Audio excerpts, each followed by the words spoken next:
All right, so you found a business that you like and you want to figure out how to stand out as a buyer. Right now in this type of market, there's multiple buyers for every listing and usually multiple LOIs for every listing. You may have found a deal that you like, the numbers work, it's in your sweet spot, it's in your geographic area or your target size range. But we had an episode where we were talking about toilet partitions and we had this mini discussion about how do you stand out as a buyer in the kind of sea and crowd of possible buyers out there. And we hit on some really interesting topics and talk about things that might be helpful and maybe you haven't thought of before. So give it a listen and hope it's helpful.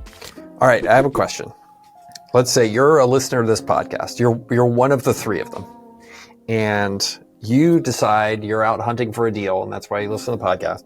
And you decide you want, at this stage, you run across this listing that's listed as on hold, and you decide this is the deal for you. You want to try to get into the game and see if you can try to make this yours. What would you tell that person, that listener? Do you have any ideas for them to try to be in the game for making this their deal? Like how to win in a competitive process like this?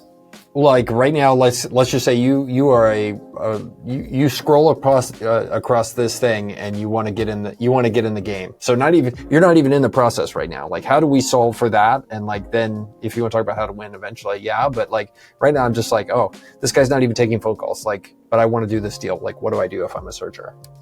You go to John J. Moser's office for one and differentiate yourself because here we are. Four of us, one of us is in Orange County or close to it. And, I think you go to his office, you try and show up. Otherwise, you're one of 1,000 people who is sending him, filling out the contact form on BizBuySell, which is no barrier to entry, no friction. No, and I mean, at the very least, Mills, I wouldn't fill out the form on BizBuySell. I would at the very least go to John J. Moser's website, right, and try to email him directly. Yeah, he puts his email in here, and this is probably his cell phone. I think you try and differentiate and just get face to face with this guy, if you're even remotely in the same neck of the woods. I think there's also, if you're serious about it, I think there's also a strong signal sent if you're in Phoenix or Denver, like hopping on a plane to John Wayne Airport and wait, Heather, do they still call it John Wayne Airport or have we canceled that yet? We do call it John Wayne Airport still. We've not canceled that.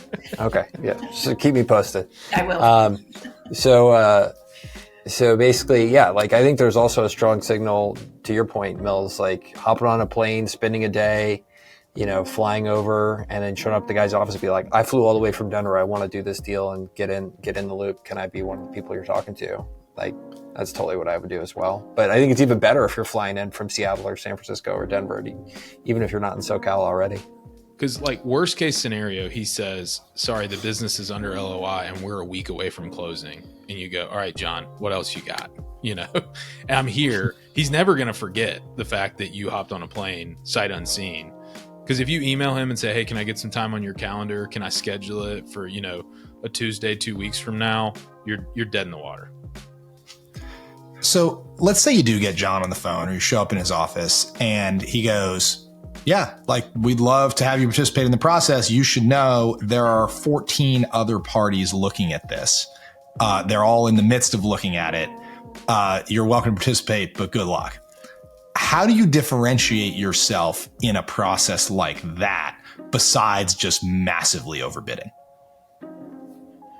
I think I would start with trying to understand what John, the broker, is solving for. Like, John, what's important to you? And John may say, like, look, I've had a huge year. I've closed a bunch of deals, so I just want to get the best price on this thing. John may also say, like, look, certainty of close is what matters to me as the broker, and that's what I want to solve for. He could tell it, or what I want to solve for is the seller has told me he wants to take care of all of his people, right? That's the most important thing. So I would start with trying to understand what both the intermediary and then secondarily the seller are solving for, and then I would try to optimize around those things. And I think it really is one of those things where it depends upon what I hear from them as to how I'm going to approach it. If they tell me they want certainty of close, I'm going to go figure out how to make sure I have the money and a really high level of certainty before I submit an LOI, or that sort of thing. But it all starts with, okay, the seller has a problem here, and the problem is they own a business that they want to sell and get out of. Okay, well, tell me how they're going about that, and then I would go back and try to solve towards what they tell me. That's a great point. The other thing I really like to do is if the broker is acting as like in this case, probably a very strong gatekeeper, like you're not getting a site visit, you're not even getting a call with management, you've got to maybe submit an IOI first or something like that. The thing that I always try and do is ask specific enough questions that show that I understand the business. And I'm usually trying to ask questions that the broker can't answer themselves. And they're just like, it'll just be easier if you talk to the seller. Because when the seller understands that you know something about their business, the amount of trust. I just had a call with a seller last week who it's a niche subcontractor in our market. We work with a lot. They're not roofers, but they work with a lot of the same customers. And the feedback I got from the broker was that seller was way more open with you than he has been with any other people we've been on the phone with, because you just knew the name of the school districts, right, that he works with, and you know some of the same people. You may not be able to do that here, but how can you kind of prove and engender some trust with that person that just moves you along the trust kind of spectrum faster? I think, Michael touched on it, but speed and certainty to close, I think, are underrated by so many first-time business buyers. Because you're a first-time business buyer, like, you want to diligence the heck out of it. You want to get cute. You've maybe listened to a bunch of podcasts about how you could structure this deal to only use a $5 million SBA loan and get to your $11 million purchase price. You're probably cobbling together funds, debt, equity, search equity, you need a second lien on your house, like who knows what. And all of these things are slow and they are risky to seller, right? So a seller takes one look at you, searcher, with a 90-day lead time to close loan and, equity that you've got to get approvals on from all the guys backing your search fund. Plus you need to get a HELOC on your home. He looks at you and goes, no, thanks. I'll take the other guy at the same offer that just has cash. Or that's done this before, who has said to me, I bought 3 bathroom partition companies. I know exactly the 3 things I care about in diligence, and then we're going to get closed. I think searchers just totally never consider the impact that whatever process they have that seems so important to them, how that comes across to seller. And it's usually not good. Yeah, and to your point, I try to help a lot of our searchers that are clients of Viso with that, in that we provide a detailed letter. It's a pre-qualification letter as to their offer. So they do a lot of diligence that they give to us, and we review all the ins and outs of the deal, and then we provide a letter that says, this offer is financeable by X number of banks, to try to help them overcome that. Because like you said, Bill, it is off-putting if they've got other offers that don't rely on SBA financing. But another thing I will say is a lot of people can win an LOI. I've seen it happen many times, saying, hey, I've got cash, and sort of saying or suggesting that they will close with cash. And then as soon as they get it under LOI, they're getting an SBA loan. They don't want to tie up all that cash. So I do think brokers are wise to that, are getting wise to that, that even if you have the cash, you may still want financing and you may still end up in a very similar process. But yeah, you got to put your best foot forward with your offer. And, we try to help our clients do that. Another thing I think super underrated is the moment you decide this is going to be like one of the targets you're going to go after for type of business, like going out and like cold calling all the other owners, retirees, people that have sold businesses like this, and asking to have basically like expert calls with them. And a lot of them will do it for free. You just call them and be like, hey, I'm studying your market. I'm trying to buy a business in it. A lot of these folks are long in the tooth, gray haired. They'll take your call. It won't be 100% that'll do it, but a lot of them will just tell you a lot of stuff about the market.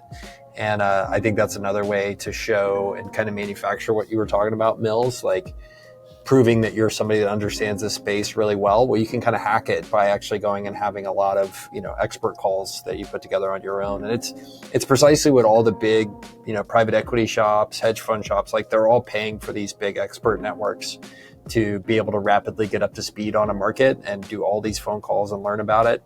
You can hack together the same thing, and spend a ton less money than they do, just by cold calling and asking people for their time. A lot of times they say yes. And I mean, if you pick a niche like this, I'm sure, as shocking as it is, there is a trade show for this, right? There is an industry association. You go somewhere like that as kind of the young, hungry, inquisitive person, and you meet the who's who. Michael's going to Google and find the trade show for us. I can already tell. and all of a sudden, if you can't do this and develop this kind of thesis and this kind of depth in a month, or in, even a quarter. But if you decide to go deep on something, I talked to a guy who did something very similar in the like custom stair business, really high end residential custom stairs. And it's amazing the competitive advantage he has talking to these folks, because he went deep and he understands the nuance of it, versus just somebody who says, I'm just looking at, specialty residential construction or home services generically. Yeah. I had a searcher talk to me and he goes, I'm really looking for a B2B services business.